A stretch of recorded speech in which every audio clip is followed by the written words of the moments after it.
post-Enlightenment West sees itself as a thoroughly secular and modern society. Sophisticated and progressive people have no time for silly superstitions or religious myths. But reality is a stubborn thing, and even if modern man believes that he has transcended the need for religious archetypes, they're so deeply baked into the nature of the world that they re-emerge in different ways. Instead of discarding concepts like evil or the devil, the West has reconstituted a secular version in the person of Adolf Hitler and the ideology of fascism.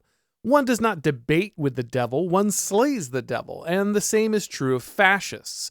This is why the left is now calling basic conservative ideas fascist, because they're laying out the justification for political violence. Would you travel back in time and kill baby Hitler?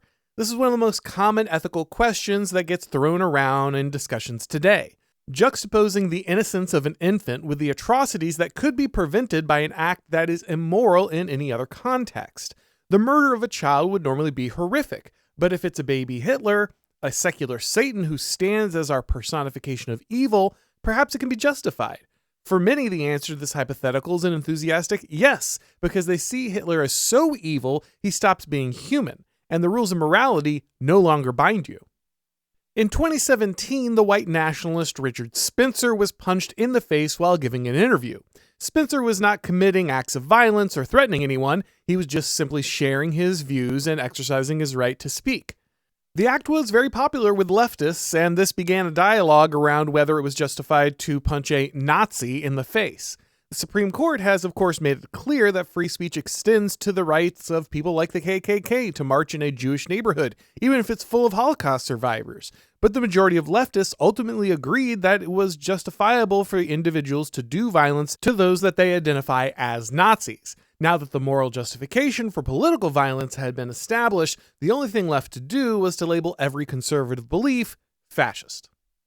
The politically correct speech codes imposed by progressives have long served as secular blasphemy laws. Charges like bigot, racist, homophobe, Islamophobe, and transphobe all technically have different definitions, but they all mean the same thing: heretic. At one time, these charges could have easily ruined an individual's life, but as the left applied them to a wider set of basic conservative beliefs, they started to lose their edge.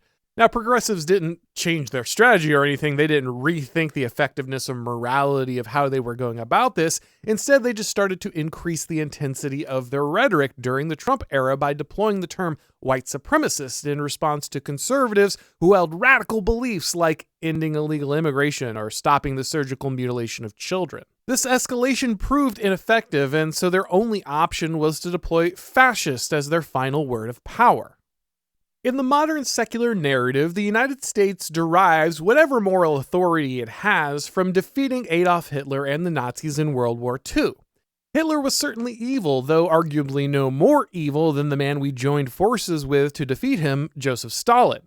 In either case, it's certainly good that the Nazis were defeated and Hitler was stopped, but this event has taken on a near biblical quality for the left. As the historian and political theorist Paul Gottfried has explained, anti-fascism became the religious ideology of the West after World War II. Every leader that America opposes, from Saddam Hussein to Vladimir Putin, is compared to Hitler. Any form of nationalism became suspect. The veneration of the family became taboo. The idea of celebrating tradition or heritage became blasphemy. As the author R.R. Reno has put it, the strong gods had to be banished for the fear that they might once again stir the passions of men. Secret Nazis could be hiding anywhere, and so it was the job of every institution and individual citizen to remain vigilant and report the enemies of humanity. Despite this ongoing secular crusade, fascism is not a threat to the United States. As Gottfried points out, fascism was a discrete political ideology centered mostly in Italy in the 1920s and 30s. Extending the term even to the National Socialists of Germany muddies the true definition.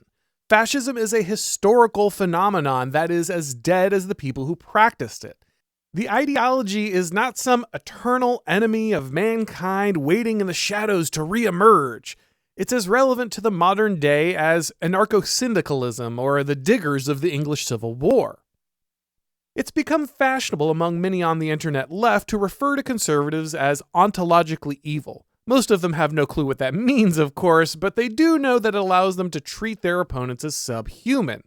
If one is ontologically evil, it means that evil is a fundamental part of their way of being in the world. Evil is not a choice that they made that can be somehow reversed or atoned for. It's the fundamental basis of their very existence. There is no reasoning with or debating with someone who's ontologically evil for the same reason that there's no reasoning with a man-eating shark. The shark is simply doing what sharks do, and your only option is to stop it by killing it.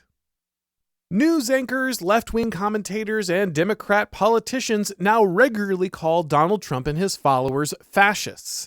Even former President Joe Biden called half the country semi-fascist. The bullets fired at Charlie Kirk bore several anti-fascist slogans, and many mainstream leftist commentators continue to call him a fascist even in death. Charlie Kirk's views on family and Christianity are called fascists, the same views that are held by tens of millions of Americans. California Governor Gavin Newsom has repeatedly called White House staffer Stephen Miller fascist for a simple reason. Newsom wants someone to kill Miller. That's not hyperbole, that's just what that charge means. That's what leftists mean when they say fascist. The left has established a framework in which it's not just morally justifiable, but it's morally required to kill fascists. They have trained and funded entire networks of Antifa activists as foot soldiers to carry out their extrajudicial killings. They've defined the most benign conservative opinions as fascist. When progressives apply the label of fascist, they know exactly what they're doing. They're calling for your death. It's critical that in America we come to regard baseless charges of fascism in the same way that we regard someone calling for the lynching of a black man. It should be seen as reprehensible, disgusting, unacceptable, something that removes you from polite society, something that keeps you from getting gainful employment, something that makes everyone want to keep you at arm's length. Let's be really clear here. The left is not killing people because those people are really fascists and somehow a danger to them. They're calling these people fascists so they can kill them, so they can justify their murder, so they can end their life. That's all the charge is meant to do.